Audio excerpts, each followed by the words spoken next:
नमस्कार दोस्तों, स्वागत है आप सभी साथियों का एक स्मार्ट स्टडी पर। साथियों, एसएससी ने इस बार ठान लिया है कि आपको सरकारी नौकरी जल्द से जल्द दिला के रहेगा।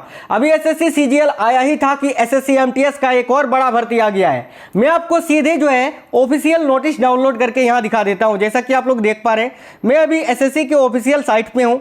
यहाँ जैसे ही आप स्क्रॉल करोगे ऊपर की तरफ तो यहाँ आपको 27 जून का एक नोटिस दिखेगा, जहाँ लिखा हुआ है नोटिस ऑफ मल्टीटास्किंग यानी नॉन टेक्निकल स्टाफ एंड हवलदार। ठीक है, चलिए तो इसको सबसे पहले डाउनलोड कर लेते हैं। आपको यहाँ से क्लिक करके इसको डाउनलोड कर लेना है। ठीक है, डाउनलोड करने के बाद इसको सीधे सीधे आप ओपन कर लीजिएगा। ठीक है, यहाँ पर मैं आपको दिखा देता हूँ। इसको डाउनलोड होने में थोड़ा वक्त लग रहा है। डाउनलोड होने के बाद ये ओपन आपको कर लेना है किसी भी पीडीएफ रीडर से, जैसे कि मैंने यहाँ ओपन कर लिया है।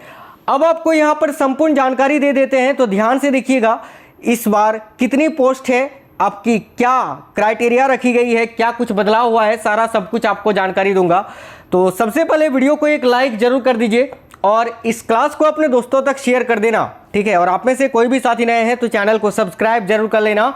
इस बार आपको एक सीट पक्की करनी है, तो ध्यान से देखिएगा। जैसा कि आप लोग यहाँ देख पा रहे हैं साथियों, देखिएगा ये एसएससी का ऑफिशियल नोटिस है, जो कि कब जारी हुआ है तो आप लोग देख सकते हैं। ये 27/6/2024 यानी 27 जून को जो है ना, ये आपका जारी हुआ है। सबसे पहले यहाँ पर जो है डेट्स है उसको देख लेते हैं। तो ऊपर आप देख पा रहे हैं नोटिस मल्टीटास्किंग, ठीक है, नॉन टेक्निकल स्टाफ एंड हवलदार। यानी देखिए, जब भी एमटीएस का साथियों वैकेंसी आता है तो एमटीएस और हवलदार दो पोस्ट के लिए आता है। तो इस बार भी दो पोस्ट के लिए आया है। जैसा कि आप लोग देख पा रहे हैं, यहाँ पर सबसे पहले date for submission of online application, यानी कब से आपका एप्लीकेशन फॉर्म फिलअप होगा। तो देखिए 27 जून से शुरू होगा, जो कि 31 जुलाई तक आप आवेदन कर सकते हैं। ठीक है, तो यानी 27 जून से 31 जुलाई तक आप इसके लिए आवेदन कर सकते हैं। ठीक है, 31 तारीख के रात के 11 बजे तक।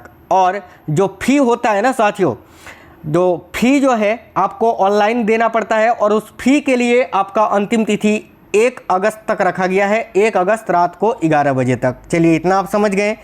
आगे देखिएगा, यहाँ पर बताया गया है date of window for application form correction and online payment of correction charges. देखिए, अगर आपका कोई मिस्टेक होता है तो उसके लिए आपको एक अलग से विंडो दिया जाएगा, और ये विंडो जो है 16 अगस्त से लेकर 17 अगस्त तक आपका चालू रहेगा। ठीक है, अगर आपका कहीं पर गलती हो जाता है फॉर्म भरते वक्त तो उसके लिए एक अलग से विंडो आपको दिया जाएगा, जो कि 16 अगस्त को शुरू होगा और 17 अगस्त तक रहेगा। ठीक है, बात करें कि परीक्षा कब होगा, तो देखिए इसका जो एग्ज़ाम है साथियों वो कंडक्ट कराया जाएगा। आपका सीबीटी जो होगा वो अक्टूबर, ठीक है, अक्टूबर नवंबर 2024 में, अक्टूबर नवंबर के बीच में आपको जो है ना ये सीबीटी एग्जामिनेशन कराया जाएगा एमटीएस और हवलदार पोस्ट के लिए। ठीक है, चलिए, तो डेट तो हमने जान लिया। अब जो इम्पोर्टेंट बातें हैं मैं केवल वही आपको बताऊंगा।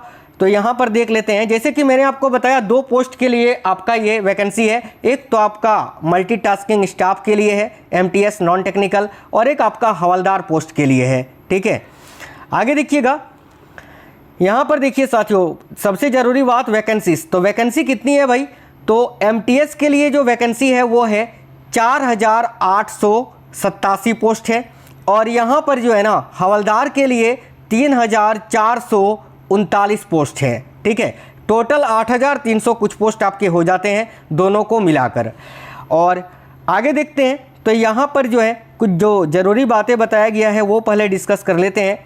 जैसे कि एज लिमिट सबसे बड़ा मैटर करता है। तो एज लिमिट साथियों, आपका आयु, आपका एज जो है ना कम से कम 18 वर्ष होना चाहिए। कब तक, तो भाई 1 अगस्त 2024 तक, 1 अगस्त 2024 तक आपकी जो आयु है वो 18 वर्ष होनी चाहिए, कम से कम 18 वर्ष। ठीक है, आगे देखिए आगे क्या बताया गया है। तो देखिए यहाँ पर बहुत ही ज़रूरी बात है, आपको ये ध्यान में रखना है। आपने देखा होगा कि 18 से 27 वर्ष मैंने लिखा था थंबनेल में, लेकिन अगर आप एमटीएस के लिए आवेदन करते हैं तो आपकी आयु जो है ना साथियों 18 से 25 के बीच में होनी चाहिए, 18 से 25 वर्ष। और अगर आप हवलदार के लिए आवेदन करते हैं तो उसके लिए 18 से 27 वर्ष की आयु होती है, याद रखना। ठीक है, ये चीज़ें। और यहाँ पर एज रिलैक्सेशन की बात करें तो देखो, जो SC ST हैं उनको 5 साल का एज रिलैक्सेशन यहाँ मिलता है, और OBC के लिए 3 साल का मिलता है। बाकी PWD के लिए 10 साल का। ये सब छोड़िए, ये तो खैर आप जानते ही हैं। पीडब्ल्यूडी जो जनरल के हैं उनके लिए 10 साल का, पीडब्ल्यूडी ओबीसी के लिए 13 साल का और पीडब्ल्यूडी एससी एसटी के लिए 15 साल का यहाँ पर एज रिलैक्सेशन दिया जाता है। ठीक है, मेन ये दोनों होता है। एससी एसटी के लिए 5 साल का है और ओबीसी के लिए 3 साल का एज रिलैक्सेशन यहाँ पर दिया गया है। ठीक है, आगे यहाँ देख लेते हैं साथियों, आगे और क्या बताया गया है। तो भाई अब जो है ना एग्जामिनेशन के बारे में यहाँ हम लोग देख लेते हैं। एज तो मैंने आपको बता दिया कि एमटीएस के लिए 18 से 25 होना चाहिए और हवलदार के लिए 18 से 27 और बाकी 5 साल का आपको एससी एसटी के लिए रिलैक्सेशन मिलता है, एज रिलैक्सेशन, और ओबीसी के लिए 3 साल का मिलता है। आगे देखिएगा तो देखिए जो आपका एज है ना साथियों, वो आपका जो सर्टिफिकेट है क्लास 10th का, उसी के अनुसार आपका डेट ऑफ बर्थ होना चाहिए, तभी आपका मान्य होगा। ये नहीं कि आपने आधार कार्ड में जो है ना एज में फेरबदल, अगर आधार कार्ड में आपका एज 18 साल हो गया है तो आप फॉर्म भर सकते हैं, वैसा नहीं है। जो आपका डॉक्यूमेंट है 10th वाला, ठीक है, उसमें आपका एज जो है 18 वर्ष होना चाहिए इस डेट तक। आगे देखिए, आगे और बताया गया है। अब जो है देखिए आप कैसे अप्लाई कर सकते हैं वो तो आपको पता ही है। एसएससी के ऑफिशियल साइट में जाके या इंटरनेट कैफ़े में जाके आप जैसे एप्लीकेशन फॉर्म फिलअप करते हैं वहाँ पर जो है आप फॉर्म फिलअप कर सकते हैं। यहाँ पर बात करें साथियों एप्लीकेशन फ़ी की, तो देखिए एप्लीकेशन फ़ी जो है ना केवल 100 रुपीज़ का रखा गया है। किसके लिए? तो ये जनरल के लिए, ठीक है, जनरल कैंडिडेट्स के लिए। बाकी वुमेन्स, एससी एसटी, इनके लिए जो है ना कोई भी फ़ी नहीं है। एससी एसटी ओबीसी के लिए यहाँ पर फ़ी मेंशन नहीं किया गया है, आप उसको जो है फ़ी नहीं देना पड़ेगा। चलिए आगे देख लेते हैं। तो जो जैसे कि मैंने बताया साथियों कि अगर कहीं पर कोई गलती हो जाता है तो उसके लिए जो है विंडो आपका 16 अगस्त से लेकर 17 अगस्त तक खुलेगा। बाकी यहाँ पर मेन बातें जो हैं वो आपको बता देते हैं एग्ज़ामिनेशन को लेकर।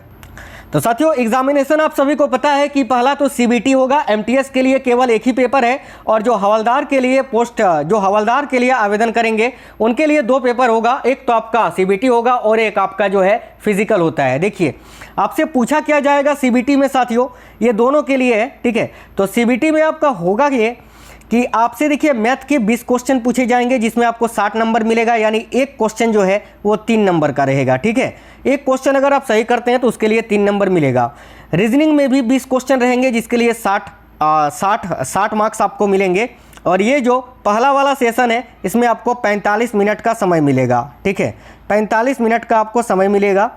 और सेशन 2 जो है इसमें आपको GK GS current affairs science के आपको 25 क्वेश्चन पूछे जाएंगे और इंग्लिश के आपके 25 क्वेश्चंस पूछे जाएंगे, ठीक है। और इसमें भी जो है ना आपको 45 मिनट का समय दिया जाएगा साथियों। ये तो हो गया आपका सीबीटी पेपर। अब यहाँ देखिए जो हवलदार के लिए आवेदन करेंगे ना साथियों, हवलदार के लिए ये तो पूरा कुछ सिलेबस है कि क्या क्या पूछा जाएगा, ये मैं आपको अलग से बताऊँगा। अभी देखिए जो हवलदार के लिए आवेदन करेंगे, जो एमटीएस के लिए आवेदन करेंगे उसके लिए तो केवल सीबीटी का पेपर ही होगा, लेकिन जो हवलदार के लिए आवेदन करेंगे साथियों, जो मेल कैंडिडेट्स होंगे उनको जो है ना 15 मिनट में 1600 मीटर आपको चलना पड़ेगा या दौड़ना पड़ेगा। और जो फीमेल होंगी उनको 20 मिनट में 1 किलोमीटर चलना पड़ेगा या टहलना पड़ेगा। ये सबसे ज़रूरी बातें थी। बस यही 2 आपका प्रोसेस होता है। उसके बाद जो नॉर्मली हर एग्ज़ाम में होता है कि आपका डॉक्यूमेंट वेरिफिकेशन होता है, मेडिकल होता है, उसके बाद ज्वाइनिंग होता है। तो ये ज़रूरी बातें थी जो आपको जाननी चाहिए थी। यहाँ पर हाइट की बात करें ना हवलदार के लिए, तो देखिए हवलदार पोस्ट के लिए जो आपका हाइट है वो मेल कैंडिडेट्स के लिए कितना होनी चाहिए, तो भाई 157.5 सेंटीमीटर और चेस्ट जो है 81 सेंटीमीटर होना चाहिए और 5 सेंटीमीटर आपको फुलाना पड़ेगा। फीमेल के लिए अगर देखें यहाँ तो हाइट 152 सेंटीमीटर आपका होना चाहिए और जो वेट है ना वज़न वो कम से कम 48 केजी होना चाहिए, ठीक है। तो ये कुछ ज़रूरी बातें थी जो कि आपको जाननी थी साथियों। एमटीएस और हवलदार दोनों पोस्ट को मिलाकर 8,326 पोस्ट है। तो ये बहुत ही ज़्यादा वैकेंसी एसएससी के लिहाज से हम बोल सकते हैं। तो डेट मैंने बताया, आप लोग आराम से आवेदन करना। अभी तो आपका जो है लिंक एक्टिवेट ही हुआ है, अभी 31 जुलाई तक आपके पास समय है। उससे पहले आप बीच बीच में इसको ज़रूर फिल करिए और इस बार अपनी एक सीट पक्की करिए। तो साथियों ये ज़रूरी जानकारी थी जो आपको देनी थी। उम्मीद करते हैं आपको ये जानकारी पसंद आई होगी और आप जो है इस बार अच्छे से तैयारी करके अपना एक सीट पक्का करोगे। आपको चैनल के अंदर बहुत सारे क्लासेस मिल जाएंगी दोनों चैनल में हमारे, और अभी नई नई क्लासेस भी आपको करवाएंगे, तो उनको देखकर जाना है और इस बार एक सीट जरूर पक्की करनी है। चलिए तो मिलते हैं नेक्स्ट वीडियो में, तब तक के लिए वीडियो को लाइक कर देना, अपने दोस्तों के साथ शेयर जरूर करना। जय हिंद साथियों, वंदे मातरम।